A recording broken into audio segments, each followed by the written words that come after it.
देखिए भोले जी का धतूरा देखिए।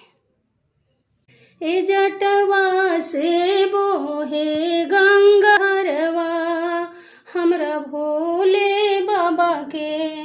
ए जटवा से बोहे गंगाधरवा हमरा भोले बाबा के। कान में कुंडल शोभे माथा पर चांदनिया हो।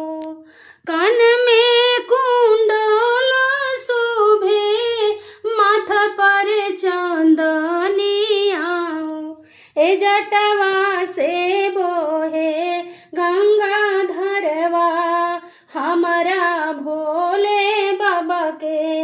ए जटवा से बोहे गंगाधरवा हमारा भोलेनाथ के। ए जटवा से बोहे गंगाधरवा